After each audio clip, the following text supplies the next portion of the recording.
बिहार एक ऐसा नाम जिसकी गूंज इतिहास की गहराइयों में आज भी सुनाई देती है। यही वो जमीन है जहां डेमोक्रेसी ने अपनी पहली सांस ली थी, जहां जनता के शासन की नींव रखी गई थी। इसी मिट्टी में चाणक्य ने राजनीति और राष्ट्र निर्माण का सिद्धांत गढ़े, गौतम बुद्ध ने ज्ञान और करुणा का मार्ग दिखाया और सम्राट अशोक ने युद्ध की राख से अहिंसा का संदेश उठाकर पूरी दुनिया में फैला दिया।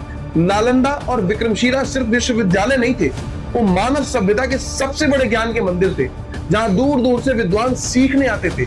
लेकिन आज जब हम बिहार का नाम सुनते हैं तो हमारे सामने उसकी महान विरासत नहीं बल्कि माइग्रेशन की मजबूरी, बेरोजगारी की लड़ाई और राजनीतिक खींचतान की तस्वीर दिखाई जाती है। तो सवाल ये नहीं कि बिहार बदल सकता है या नहीं, सवाल ये है कि क्या हम उसकी असली विरासत को पहचानने के लिए तैयार हैं। साल था 1947, 1947।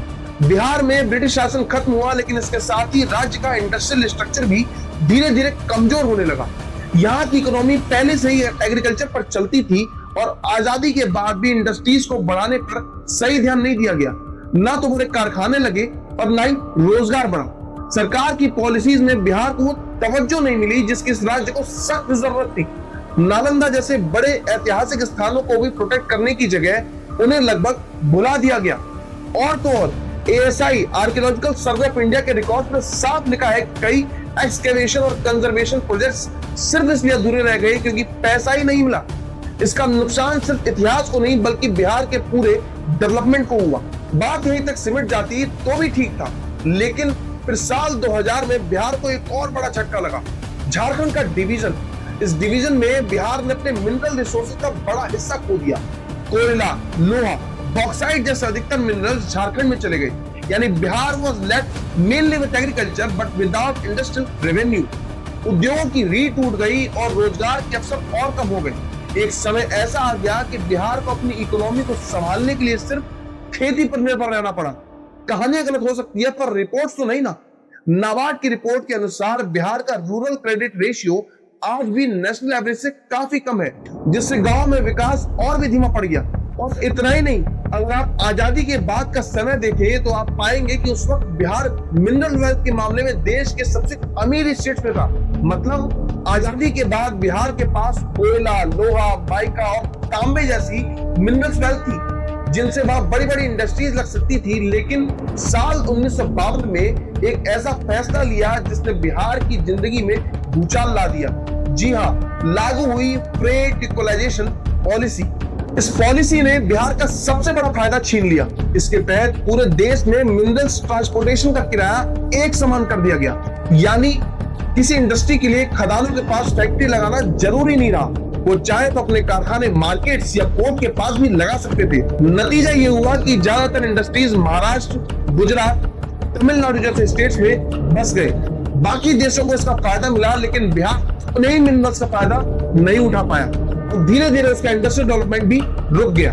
और ये तो हम सभी जानते हैं कि बिहार सिर्फ इतिहास और राजनीति का नहीं बल्कि खेती और संस्कृति का भी एक मजबूत पावर हाउस है। इस मिट्टी से निकला एक अनमोल तोहफा है मखाना। मिथिलांचल के शांत तालाबों में उगने वाला ये सुपर फूड आज दुनिया भर में एक्सपोर्ट किया जा रहा है। प्रोटीन रिच, ग्लूटेन फ्री और आयुर्वेदिक बेनिफिट्स की वजह से स्वास्थ्य के प्रति जागरूक दुनिया ने इसे खुले दिल से अपनाया है। इतना ही नहीं, साल 2022 में मखाना को GI टैग, ज्योग्राफिकल इंडिकेशन मिला, यानी इसे मिथिला मखाना नाम से एक खास और यूनिक पहचान दी गई। उम्मीद थी कि इससे किसानों की आमदनी बढ़ेगी और उन्हें फेयर मार्केट वैल्यू मिलेगी, लेकिन ग्राउंड रियलिटी से काफी अलग है। किसानों को आज भी उनकी मेहनत का सही दाम नहीं मिलता। मिडलमैन और बड़ी कंपनियों ने सप्लाई चेन पर नियंत्रण जमा लिया है। तालाबों में दिन रात मेहनत किसान करते हैं, लेकिन असली प्रॉफिट शहरों में बैठे प्रोसेसर्स और एक्सपोर्टर्स ले जाते हैं। कोल्ड स्टोरेज, पैकेजिंग यूनिट्स और डायरेक्ट मार्केट एक्सेस की कमी ने मखानों को एक उभरती हुई ताकत होने के बावजूद अधूरा सपने जैसा बना दिया है। मिनरल्स की बात करें तो मिनिस्ट्री ऑफ माइंस के अनुसार बिहार का DMF फंड कलेक्शन झारखंड की तुलना में 70 गुना कम है। इसका मतलब साफ है कि रिसोर्सेज तो है लेकिन उनका प्रॉफिट बिहार को नहीं मिल रहा। अब बात करते हैं उस नेता की जिसने बिहार की राजनीति की दिशा ही बदल दी। सही पहचाना, लालू प्रसाद यादव। उनकी पॉलिटिकल जर्नी की शुरुआत हुई स्टूडेंट एक्टिविज्म से, खासकर 1974 के JP मूवमेंट के दौरान, जिसने बिहार के यूथ को सत्ता के खिलाफ खड़े होने की आवाज दी। और इसी आंदोलन ने लालू को एक उभरता हुआ जन नेता भी बनाया। फिर साल 1990 में उन्होंने मुख्यमंत्री पद की शपथ ली और एक नया नैरेटिव सामने रखा। उन्होंने कहा यह सरकार गरीब और पिछड़े वर्ग के लिए है। गांव में उनकी सीधी पकड़, कास्ट बेस्ड मोबिलाइजेशन और उनका देसी अंदाज उन्हें जनता के करीब लेके आया। लालू ने मार्जिनलाइज्ड कम्युनिटीज को पॉलिटिकल पावर दी और सोशल जस्टिस को मुख्य धारा में लेके आए। लेकिन इस कहानी का एक दूसरा पहलू भी था। दरअसल उनके शासन काल में बिहार का एडमिनिस्ट्रेटिव स्ट्रक्चर धीरे धीरे कमजोर पड़ने लगा। लॉ एंड ऑर्डर बुरी तरह बिगड़ गया और जंगल राज जैसा शब्द राज्य की पहचान बन गया। अब रेप, मर्डर और स्कैम जैसी घटनाएं खुलेआम चल रही थी, जिसका सबसे बड़ा एग्जाम्पल बना आईएएस अधिकारी बीबी विश्वास की पत्नी चंपा विश्वास के साथ लालू के करीबी नेता के बेटे का रेप केस। दरअसल आईएएस अधिकारी बीबी विश्वास 1995 में पटना में पोस्टेड थे। उनकी पत्नी चंपा विश्वास को लालू यादव की करीबी माने जाने वाली नेता हेमलता यादव ने अपने घर बुलाया। चंपा को लगा कि एक आम मुलाकात है, लेकिन वहां हेमलता के बेटे मृत्युंजय यादव ने उनके साथ बलात्कार किया। और ये केवल एक बार की घटना नहीं थी, ऐसा हर बार होता। रिपोर्ट्स के अनुसार लगातार 2 साल तक चंपा, उनकी भतीजी और उनके घर की नौकरानियां इस परिवार का शिकार बनती रही। सरकार लालू की थी तो पुलिस ने चुप्पी साध ली और अदालत ने सबूतों के अभाव में आरोपी को बरी कर दिया। अब जरा सोचिए, जब एक अधिकारी का परिवार ही सुरक्षित नहीं रहा, आम जनता का क्या हाल होगा। फिर सवाल उठता है, जब पूरा भारत इतनी तरक्की कर रहा है तो बिहार पीछे क्यों है? अरे जिस राज्य के नेता ही अदालत के कटघरे में खड़े हो, वहां तरक्की की उम्मीद कैसे की जा सकती है? नहीं विश्वास होता तो जरा एक केस पर और नजर डालिए।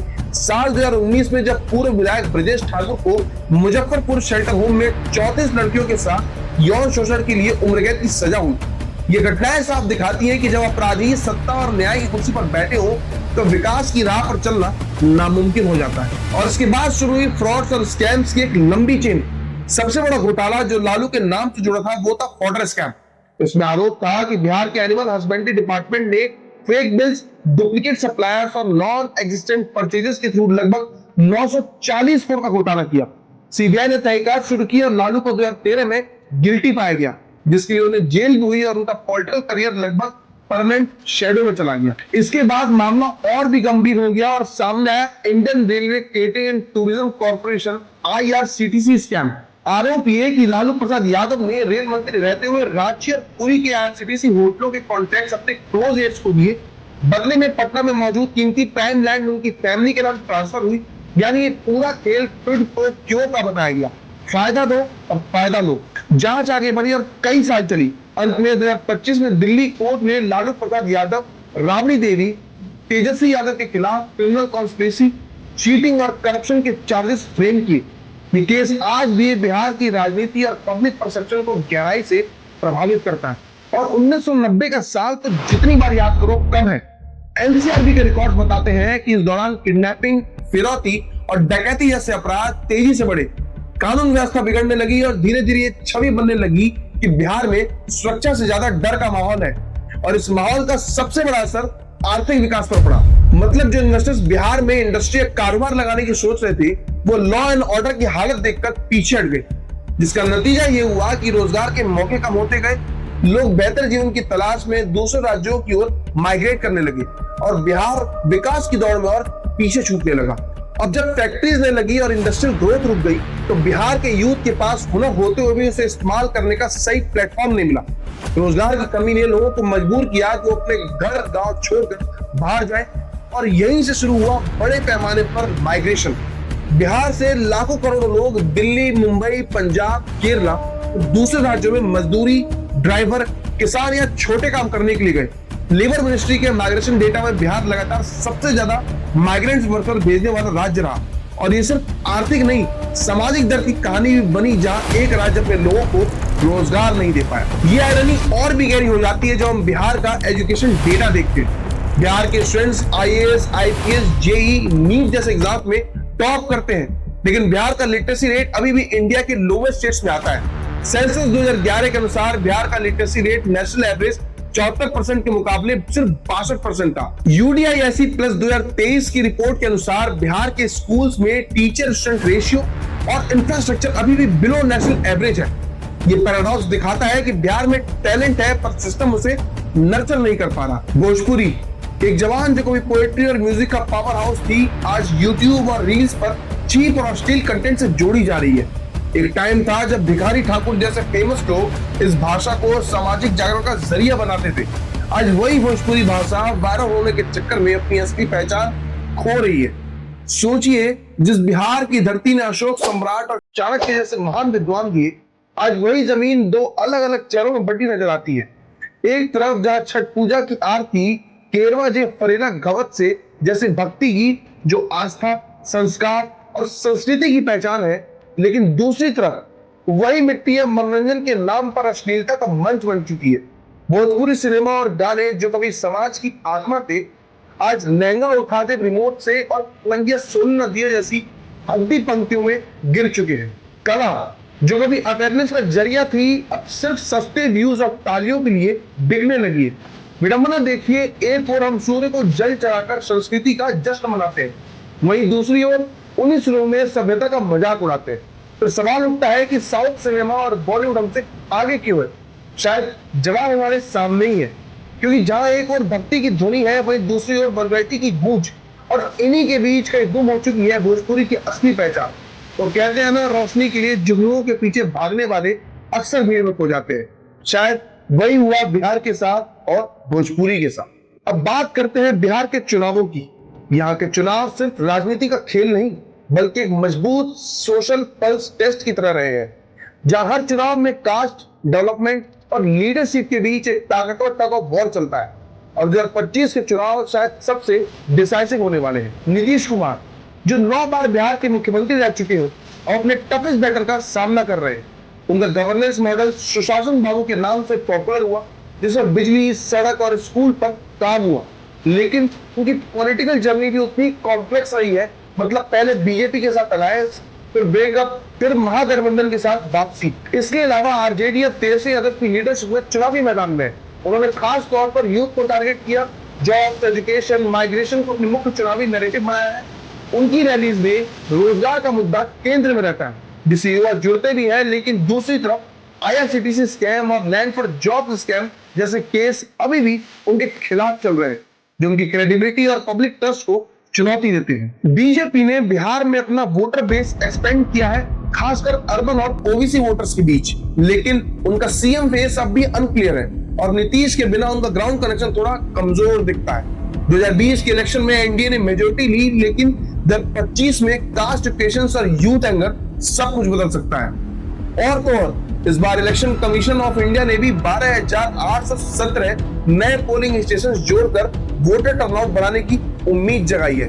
डिजिटल प्रचार प्रसार जैसे WhatsApp group, social media campaign और बूथ लेवल मोबिलाइजेशन चुनाव का नया चेहरा बन चुके हैं। वहीं नीति आयोग की रिपोर्ट के अनुसार बिहार अभी भी SDG इंडेक्स में सबसे निचले पायदान पे है, लेकिन कुछ क्षेत्रों में सुधार की तस्वीर भी दिख रही है। तो ओवरऑल देखें तो साल 2025 के चुनाव सिर्फ एक पॉलिटिकल कंटेस्ट नहीं, बल्कि बिहार के पूरे नैरेटिव को रीडिफाइन करने का मौका है। इस बार माहौल अलग है, क्योंकि यूथ अब खामोश नहीं है, वो सीधा सवाल पूछ रहा है। जॉब्स कहाँ है? इतने सालों में फैक्ट्रीज क्यों नहीं लगी? एजुकेशन सिस्टम क्यों टूटता गया? और आखिर क्यों हर बार माइग्रेशन बिहार की मजबूरी बना रहा? और सबसे बड़ा सवाल अब यह है कि वोट कास्ट के नाम पे पड़ेगा या फ्यूचर के नाम पर?